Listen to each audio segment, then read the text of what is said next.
काठमाडौँ महानगरपालिकाका मेयर बालेन शाहले गरे सुकुम्बासी बस्ती हटाउने तयारी। रवि लामी छानेको नागरिकता विवाद। अमेरिकी दूतावाससँग कागजात माग्दै सरकार। कटघरामा दीपक मनाङ्गे मलाई मुख्यमन्त्री दिए पनि काम छैन। रोकियो काठमाडौँ महानगरले सुरु गरेको कुहिने र नकुहिने फोहोरको वर्गीकरण। आयात प्रतिबन्ध हटाउने मन्त्री परिषदको निर्णय। मन्त्री परिषदमा मन्त्रीहरूको प्रस्ताव। मौद्रिक नीति र ब्याजदर बारेमा हस्तक्षेप गरौं।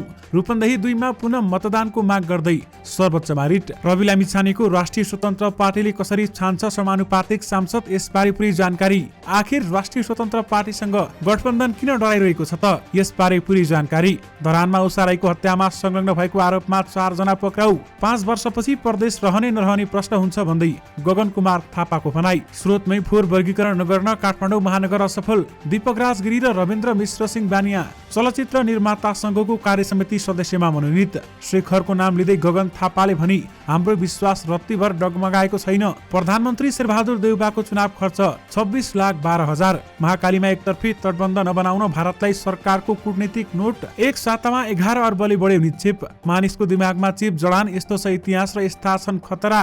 भत्काइएको सुरुङ नबनेपछि हात्तीसारमा टुकुचा डुङडुङती गनायो। गगन थापाको प्रश्न सरकारमा आफै बस्ने अनि भोट बढेन भनेर चिन्ता गर्ने। हामी कुन गठबन्धनमा रहने बारेमा छलफल भएको छैन भन्दै उपेन्द्र यादवको भनाई। लोकप्रिय मत घटेको विषयले कंग्रेसको साग गिर्यो भन्दै शेखर कोइरालाले भने मेलम्ची खानेपानी विकास समिति आवश्यक छ भने निरन्तरता दिउँ भन्दै प्रधानमन्त्री शेरबहादुर देउबाले भने। कसरी हुन्छ समानुपातिक तर्फको सिट बाँडफाँड, यसबारे महत्त्वपूर्ण जानकारी। प्रतिबन्धित वस्तुको आयात खुला गर्ने सरकारको निर्णय। राष्ट्रिय दल बन्न नेकपा एकीकृत समाजवादीलाई 18,500 मत अपुग। गठबन्धनले नयाँ सरकार गठन गर्छ भन्दै नेता कोइरालाको भनाई। रेशम चौधरीको बटम लाइन टिकापुर घटनामा माफी दिए सरकारमा जाने घोषणा। सरकार गठबन्धनकै बन्छ भन्दै नेपाली कंग्रेसका महामन्त्री गगन कुमार थापाले भने। समानुपातिकको मतगणना सकियो। कुन दलले कति सिट पाउने भए, यसबारे पूरी जानकारी पनि आजकै भिडियोमा।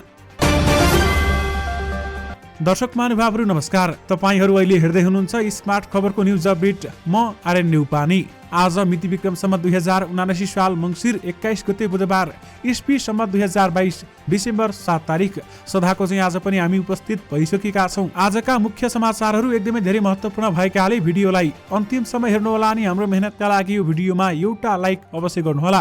दर्शक महानुभावहरू, पलपलको न्युज अपडेटका लागि हाम्रो च्यानललाई सब्स्क्राइब गरी नजिकै आउने बेल आइकनलाई क्लिक गर्नुहोला। आउनुहोस् दर्शक महानुभावहरू, आजका मुख्य समाचार सुरु गरौं रवि लामी छानेको प्रसङ्गबाट।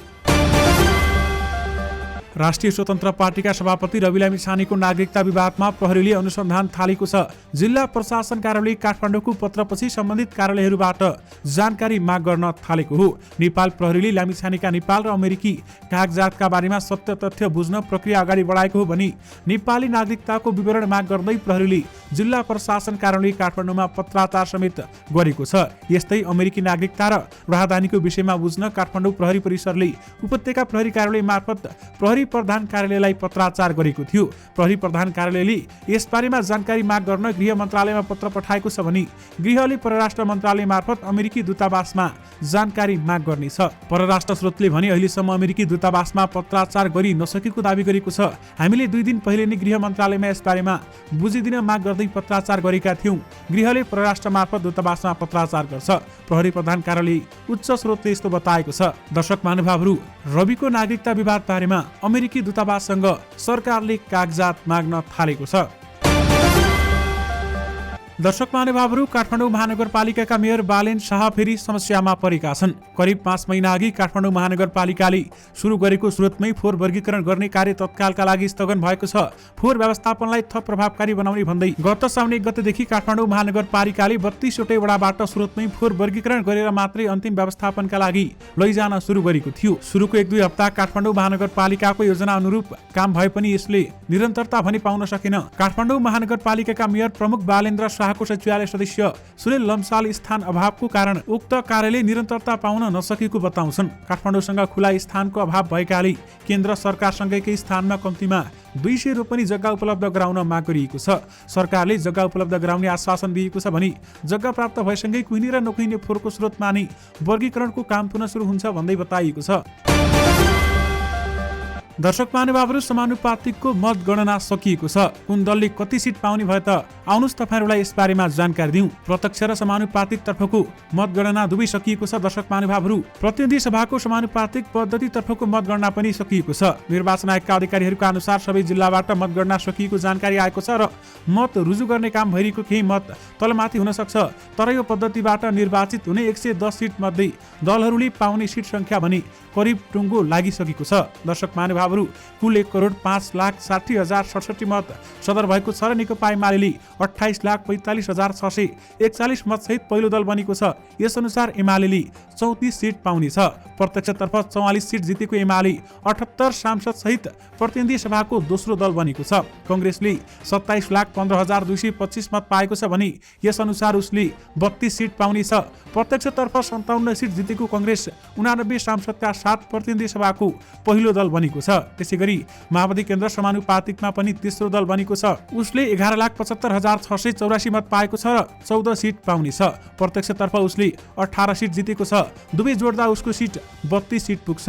त्यसैगरी प्रमुख 3 दलले समानुपातिक तर्फ मत गुमाएका छन्। एमाले 2074 सालमा 31,73,494 अर्थात् 33.2485% मत पाएको थियो भने कांग्रेसले 31,28,389 अर्थात् सदर मतको 32.7759% मत पाएको थियो। यो पटक दुवैले करिब 6% बिन्दुले मत गुमाएका छन्। दर्शक महानुभावहरू माओवादीले अघिल्लो पटक 13,03,721 मत अर्थात् 13.6590% मत पाएको थियो भने उसले पनि करिब 2% बिन्दुले समानुपातिक मत गुमाएको छ। दर्शक महानुभावहरू ठूला दलहरूको मत राष्ट्रिय स्वतन्त्र पार्टी र राप्रपातिर गएको देखिन्छ भने यो चुनावमा उदाएको राष्ट्रिय स्वतन्त्र पार्टीले प्रत्यक्षतर्फ 7 सिट जितिसक्दा समानुपातिक तर्फ 11,30,344 मत पाएको छ।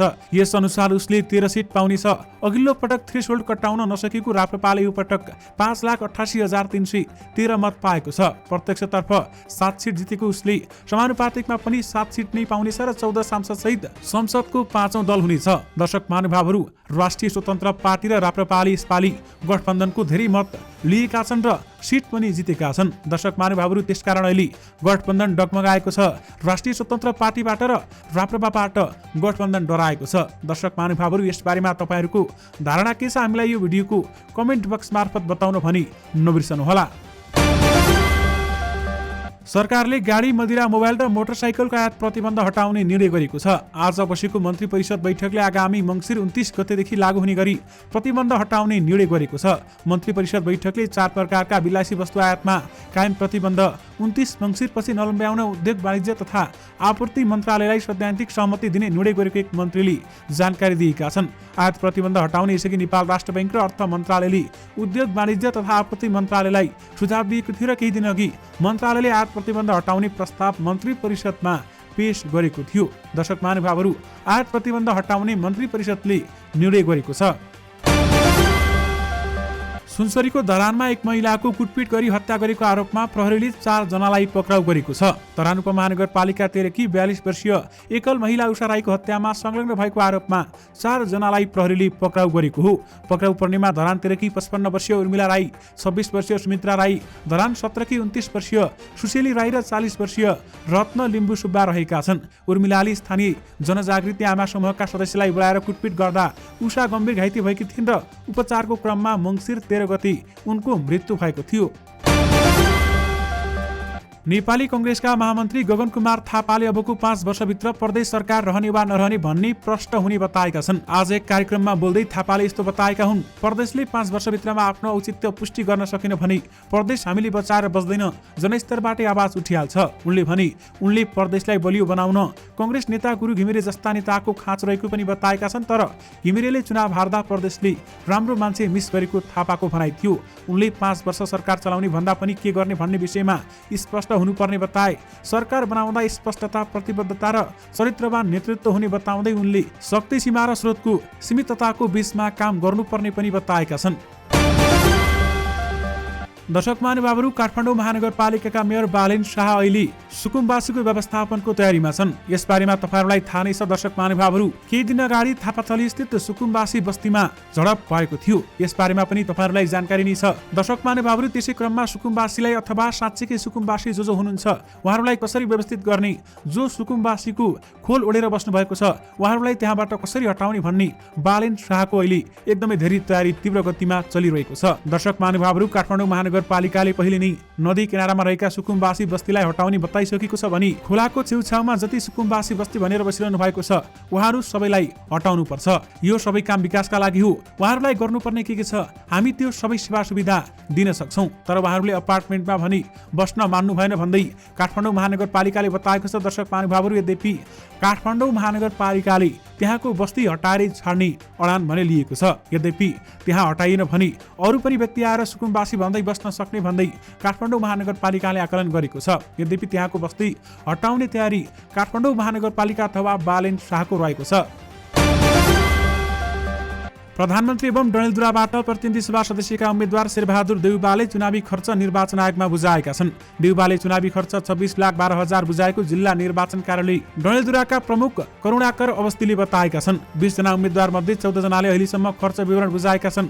खर्च विवरण बुझाउने क्रम जारी नै छ भन्दै उनले बताएका छन्। यद्यपि प्रधानमन्त्री शेरबहादुर देउबाको चुनावी खर्च भने 26,12,000 रहेको बताइएको छ।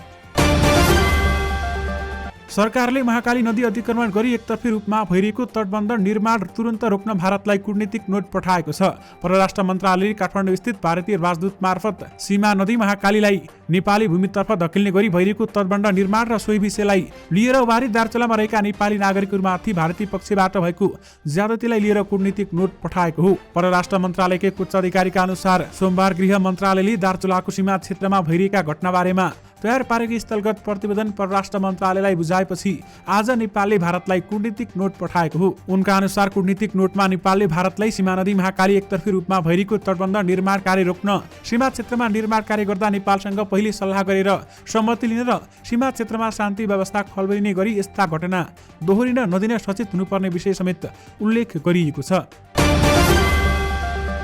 नेकपा एकीकृत समाजवादीका अध्यक्ष माधव कुमार नेपालको एउटा विशेषता छ, उनी प्राय कार्यक्रममा समयमै पुग्छन्। आफू ढिला गर्दैनन्, अरूका कारणले ढिला भए प्रश्न उठाउँछन्। तर आज एकीकृत समाजवादीको केन्द्रीय कार्यालयमा आयोजना गरिएको कार्यक्रम झण्डै 1 घण्टा ढिला भयो। कार्यक्रम थियो सोमबार पार्टी प्रवेश गरेका राजीव गुरुङ उर्फ दीपक मनाङ्गेलाई स्वागत गर्ने पत्रकार सम्मेलन। मिडियालाई 3 बजेको खबर दिएको थियो। मनाङ्गे करिब 1 घण्टा ढिला गरी आएपछि कार्यक्रम सुरु भयो। 1 घण्टादेखि हलमा मनाङ्गेलाई पर्खिरहेका पत्रकारले गुनासो पोखिहाले। महासचिव बेदुराम भुषालले जवाब फर्काए। पहिलोपल्ट भयो यस्तो। कार्यक्रम ढिला गरी सुरु भएकोमा उद्घोषकले पत्रकार सामु क्षमा पनि मागे। अनि सुरु भयो मनाङ्गेको मानमनितो। महासचिव भुषाल, उपमहासचिव गङ्गालाल तुलाधर लगायतले उनलाई टिका खादा लगाएर स्वागत गरी स्वागत सत्कार सकिएपछि उद्घोषकले मनाङ्गेलाई आफ्ना कुरा राख्न आग्रह पनि गरे। भर्खरै पार्टीमा प्रवेश गर्नुभएका गण्डकी प्रदेशका युवा तथा खेलकुद मन्त्री राजीव गुरुङलाई आफ्नो केही भनाइ राख्न अनुरोध गर्न चाहन्छु, उद्घोषकले उद्घोष गरे। तर राजीव गुरुङ बोल्न इच्छुक देखिएनन्। अनि उद्घोषकले पनि फेरि भनिदिए उहाँ नबोल्ने रे। उद्घोषकको कुरालाई तुरुन्तै सच्याए। उपमहासचिव तुलाधरले नबोल्ने भनेको होइन, अघि विज्ञप्तिमा आइसकेकाले बोल्नु पर्दैन होला भनेको उनले प्रस्ताए। मनाङ्गे नबोलेपछि उद्घोषकले महासचिव भुषाललाई केही कुरा राख्न पिडिएममा बोलाए। भुषाल गएर मनाङ बारेमा चर्चा परिचर्चा पनि गरे। विगतमा मनाङ्गेमाथि अनेक टिप्पणी हुने गरेको भन्दै उनले विगतको आँखाबाट मात्रै मनाङ्गेलाई नहेर्न आग्रह गरे। मनाङ्गेले आफ्नो विगतलाई बदलेर जनसेवाको भावनाले राजनीति गर्छु भन्ने प्रतिबद्धता जनाएको भन्दै भुषालले उनलाई सकारात्मक ढङ्गले हेरिदिन आग्रह गरे। भुषाल त्यतिमै रोकिएनन्। 1 कदम अघि बढेर मनाङ्गेबाट केही सिक्नुपर्छ समेत भनिदिए। समाजमा भएका कहिलेकाहीँ विगतमा बाटो बिराएर समाजले नरुचाउने खालका काम गर्ने व्यक्तिहरू पनि हुनुहुन्छ भने उहाँले जसरी नयाँ ढङ्गले अगाडि बढ्ने प्रतिबद्धता गर्नुभएको छ, एक अवधि प्रदेश सरकारको मन्त्री भएर पनि काम देखाइसक्नु भएको छ। भुषालले भने त्यसबाट सिक्नुपर्छ, उहाँले गरेका कामबाट सिक्नुपर्छ भन्ने मलाई लाग्छ भन्दै उनले भनेका थिए। उनले बोलिसकेपछि सुरु भए सवाल जवाफ। आफूमाथि पत्रकारले प्रश्न वर्षाउन थालेपछि अघि बोल्दिन भनेका दीपक मञ्चबाट उठेर पिडिएम तर्फ लागे। एक हिसाबले उनी पत्रकारको प्रश्नको कटघरामा उभिए। पत्रकारले एकाएक प्रश्न गर्दै सोध्दै गए, उनले पनि जवाब दिँदै गए। कतै प्रश्नको सिधा जवाब दिए, कतै निकै बरालिए। उनलाई धेरै सोधिएको प्रश्न हो, मन्त्री खान पार्टी प्रवेश गरेको हो? उनले मन्त्री आफ्ना लागि ठुलो कुरा नभए भएको व्यक्ति एक्लै भन्दा पार्टीको शक्ति हुन्छ भन्ने बुझेर लागेको बताएका छन्। मनाङ्गेले मन्त्री आफ्ना लागि मामुली चिज भएको तर त्यो पद पाउन सजिलो भने नभएको टिप्पणी गरे। तपाईहरूले के बुझ्नुपर्छ भने मन्त्री भनेको कसैले दिएर पाउने चिज होइन। मनाङ्गेले भने दिएर पाउने भए सबैजना मन्त्री हुन्थे। तपाईहरू पनि यहाँ हुनुहुन्थेन, तपाईहरूले पनि मन्त्री पाउनुहुन्थ्यो होला। त्यसरी पाउने चिज होइन, धेरै दुःख गर्नुपर्छ। मन्त्री के हो भन्ने कुरा जब तपाईँ मन्त्री हुनुहुन्छ तब थाहा पाउनुहुन्छ। अहिले मैले भनेर तपाईहरूले त्यो अनुभव गर्न सक्नुहुन्न भन्दै उनले भनेका छन्। दर्शक महानुभावहरू, त्यसै गरी तपाईँ स्वतन्त्र सांसदका रूपमा निर्विरोध निर्वाचित हुनुभयो, अहिले पार्टी प्रवेश गर्नुभयो, यसले जनमतको अपमान हुँदैन भनेर पत्रकारहरूले प्रश्न गरे। गुरुङले भने यो मैले एक्लै निर्णय गरेको होइन। तपाईहरूलाई एउटा जानकारी के हुनुपर्छ भने म अहिले गण्डकी प्रदेशको मिनिस्टर हो। म सिङ्गो नेपालको होइन। हाम्रो जनसङ्ख्या गण्डकीमा 20-25 घर मात्रै छ। धेरै जनसङ्ख्या हाम्रो काठमाडौँमा छ, सेन्टरमा बस्छ। त्यो भएको भएर मलाई चाहिँ पार्टीको आवश्यकता छ। अहिले म एक्लैले गण्डकीमा बसेर काम गर्न सक्दिनँ। पार्टी भयो भने मलाई सपोर्ट पनि हुन्छ। त्यो भएर हामीले डिसिजन गर्यौँ, ओके भएर आएको हो भन्दै उनले बताएका छन्। दर्शक महानुभावहरूसँगै अन्य प्रश्नहरू पनि गरेका थिए। उनीहरूले अन्य प्रश्नका पनि आडा टेढा जवाब दिएका थिए। नेपाली कङ्ग्रेस महामन्त्री गगन कुमार थापाले नेता डाक्टर शेखर कोइरालासँगै रहेर अगाडि बढ्ने बताएका छन्। आज एक कार्यक्रममा बोल्दै उहाँले यस्तो धारणा राख्नु भएको हो। डाक्टर शेखर कोइराला जोसँग पार्टीको महाधिवेशनमा विचार र शैलीका कारणले गर्दा एक ठाउँमा उभियौँ, पार्टीलाई नयाँ ढङ्गले हाँक्न सक्नुहुन्छ भन्ने कारणले उभियौँ। उनले भने हाम्रो विश्वास रत्तिभर पनि डगमगाएको छैन। हामी उहाँकै नेतृत्वमा उहाँसँगै एकै ठाउँ रहेर सभापतिसँग कुराकानी गर्छौँ, पार्टीभित्र व्यापक सुधारका लागि एजेन्डाहरू ल्याउँछौँ भन्दै थापाले बताउनु भएको छ। नेपाली कङ्ग्रेसका महामन्त्री गगन कुमार थापाले सरकार गठबन्धनकै बन्ने दावी गरेका छन्। मौद्रिक नीति र बैंकहरूले तोकेको ब्याज दरले अर्थतन्त्रमा गम्भीर समस्या परेको भन्दै सरकारले हस्तक्षेप गर्नुपर्ने प्रस्ताव मन्त्रीहरूले गरेका छन्। आज बसेको मन्त्री परिषद बैठकमा गृहमन्त्री बालकृष्ण खाँड, अर्थमन्त्री जनार्दन शर्मा, उद्योग वाणिज्य तथा आपूर्ति मन्त्री दिलेन्द्र प्रसाद बडुले अहिलेको मौद्रिक नीति र ब्याज दरले अर्थतन्त्रमा गम्भीर समस्या आउने भन्दै सरकारले हस्तक्षेप गर्नुपर्ने प्रस्ताव राखेको गृह मन्त्रालय सचिवालय स्रोतले जानकारी दिएको छ। सरकारले यस विषयमा निकासी ननिकाली उद्योग व्यवसाय र अर्थतन्त्रमा गम्भीर प्रभाव पर्ने धारणा ती मन्त्रीहरूले राखेको स्रोतले जानकारी दिएको छ। रूपन्देही 2 को प्रतिनिधि सभा सदस्य निर्वाचनमा पुनः मतदानको माग गर्दै राष्ट्रिय स्वतन्त्र पार्टीबाट उम्मेद्वार बनेका गणेश पौडेलले सर्वोच्च अदालतमा रिट निवेदन दर्ता गरेका छन्।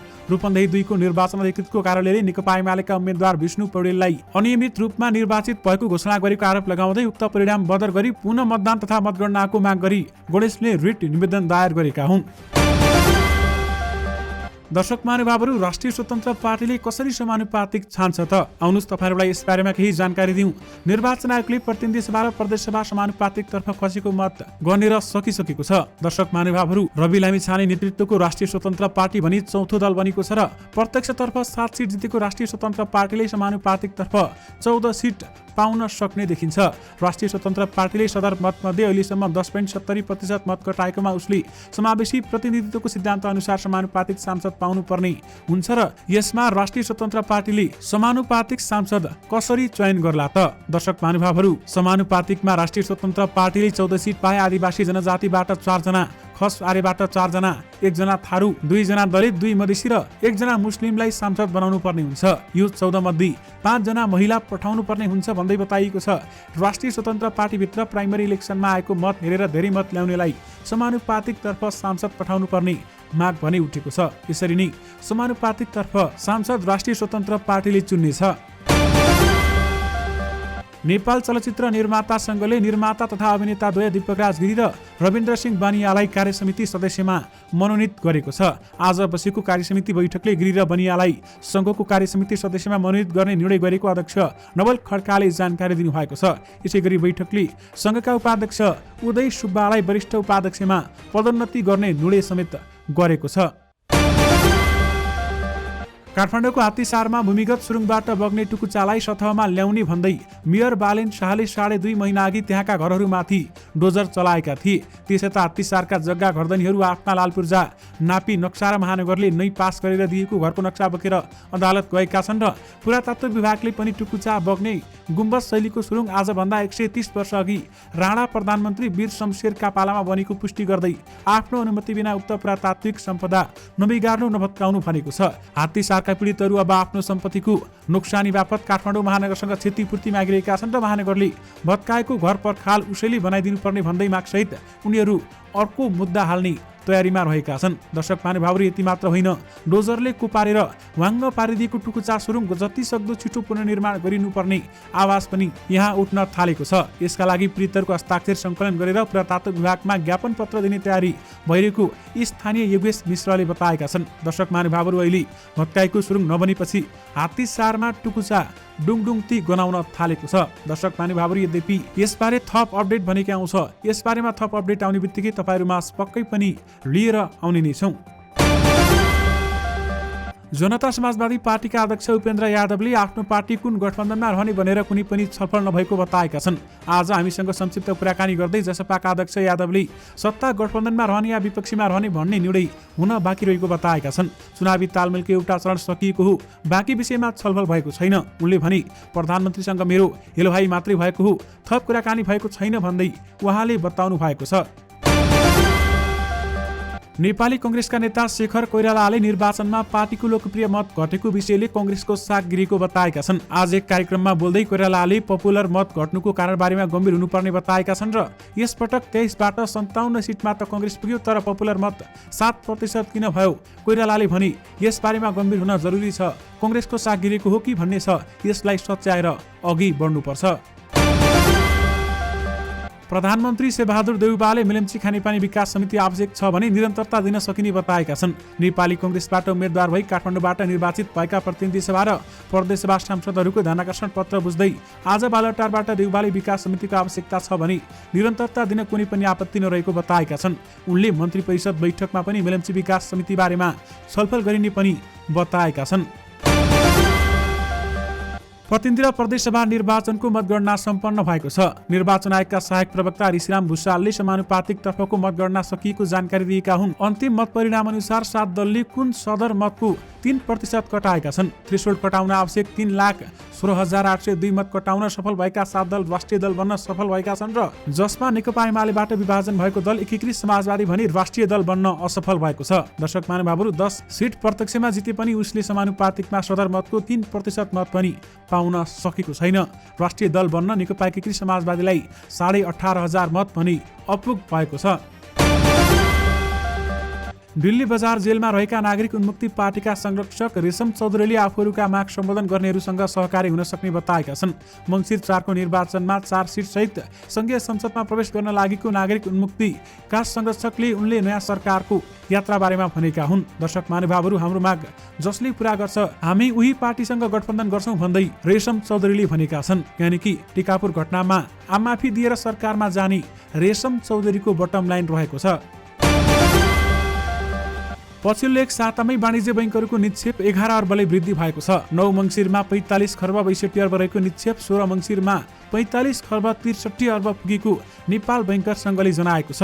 कार्तिक मसान्तको तुलनामा 2 मङ्सिरमा 5 अर्बले घटेको निक्षेप पछिल्लो 2 सातामा भने 15 अङ्कले वृद्धि भएको छ। यद्यपि एक सातामा 11 अर्बले निक्षेप बढेको छ।